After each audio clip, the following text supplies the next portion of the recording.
Iniciamos em nosso canal com o estudo da responsabilidade civil, instituto jurídico de suma importância para a sociedade e base fundamental para as relações sociais. A responsabilidade civil se fundamenta no fato de que ninguém deve ser lesado pela conduta de outrem. Assim, aquele que causa um dano, gerando prejuízo a um terceiro, seja em razão de descumprimento obrigacional, desobediência à regra estabelecida em contrato, ou em razão da inobservância de disposição normativa que regula a vida, deve restaurar a vítima ao estado anterior ao dano, ou, se impossível, compensar o dano causado por meio de indenização. Antes de adentrarmos no estudo da responsabilidade civil, com sua conceituação, espécies, funções, elementos, classificação e excludentes, oportuno destacar a evolução histórica deste importante instituto. Quando se fala em responsabilidade, importa destacar que desde os primórdios sempre existiu o dever do causador do dano em responder pelos seus atos. Contudo, não existia a figura do Estado para a resolução do conflito, ou seja, vigorava a denominada vingança privada, a autotutela, o olho por olho, dente por dente. Não imperava o direito, a proporcionalidade do ato, o fator culpa ou até mesmo a reparação do dano sofrido, mas tão somente a satisfação pessoal em fazer com que o agressor recebesse a sua punição. No cenário atual, o Estado assume a posição da vítima, sendo responsável pela repressão.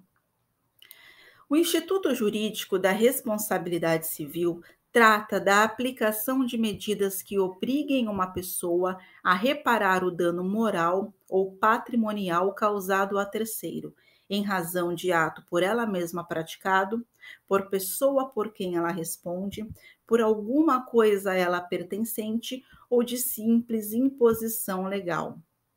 Em outras palavras, tal instituto sujeita o infrator ao pagamento de uma prestação pecuniária à vítima, caso não possa repor in natura o estado anterior de coisas. Esse instituto possui três funções: reparar, punir e educar.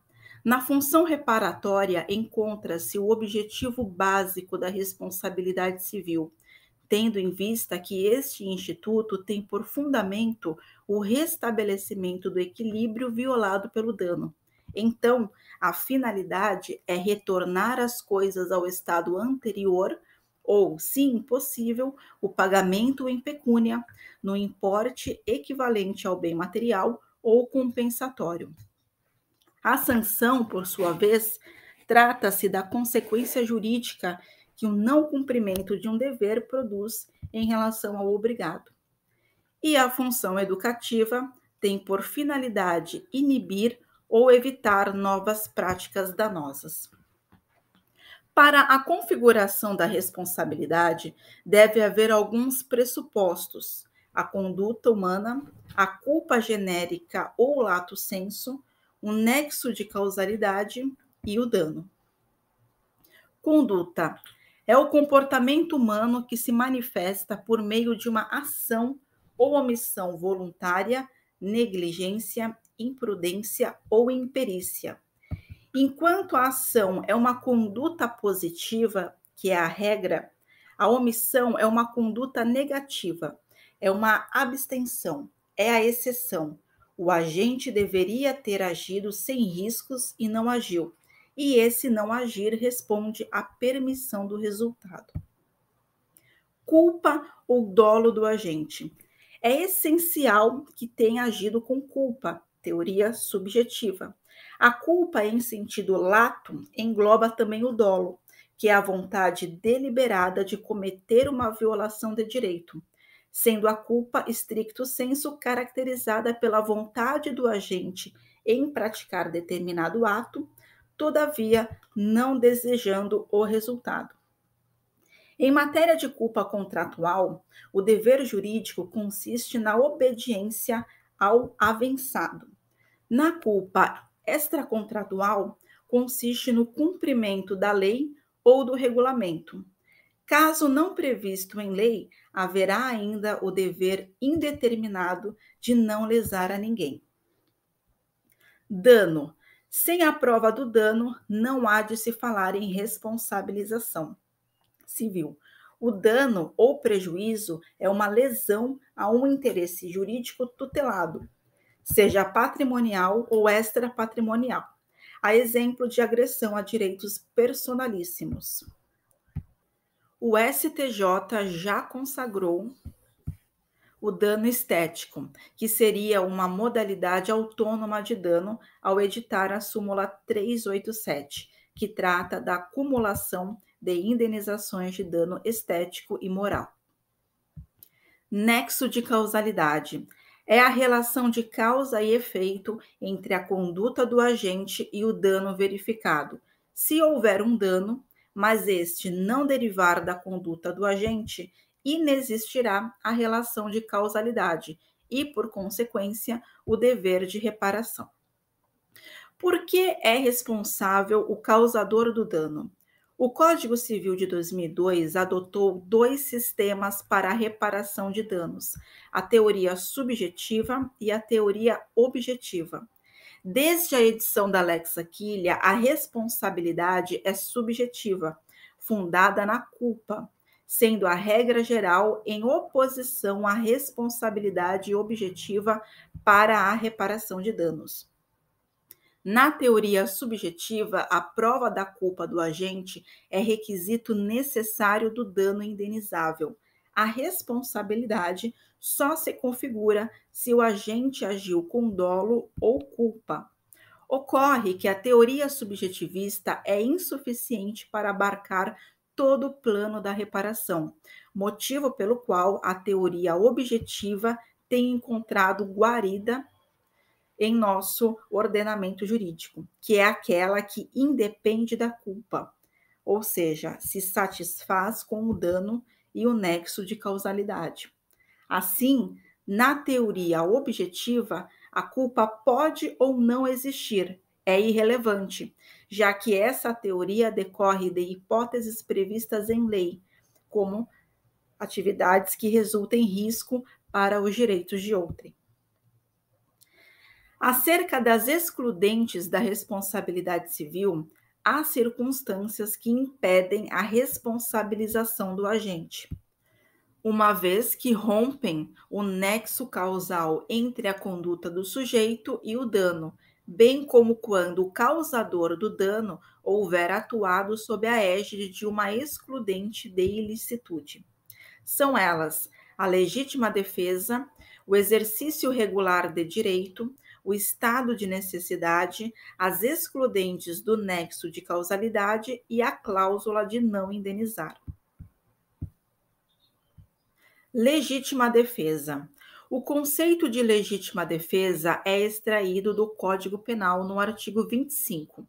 Entende-se em legítima defesa quem, usando moderadamente dos meios necessários, repele injusta agressão, atual ou iminente, a direito seu ou de outrem. Assim, embora não mais se admita a autotutela, há situações em que a conduta do agente torna-se plenamente justificável, ou seja, quando ocorre uma hipótese de atual ou iminente e injusta agressão por parte de outra pessoa, devendo ainda o agente reagir de forma proporcional, unicamente para repelir dano ou a iminência de prejuízo imaterial ou material, já que o uso imoderado da defesa pode caracterizar o abuso do direito, configurando assim o dever de indenizar.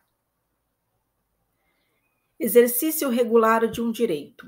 Está disciplinado na segunda parte do artigo 188, inciso 1º do Código Civil. Assim, não há que se falar em responsabilização a atuação do agente amparado por um direito reconhecido, atuando no estrito cumprimento de um dever legal. Por outro lado, em caso de excessos, restará configurado o dever de indenizar em razão do abuso do direito, isto é, conduta desautorizada pela ordem jurídica, podendo, inclusive, haver repressão em âmbito criminal, cabendo a análise da regularidade do exercício do direito no caso concreto. Estado de necessidade.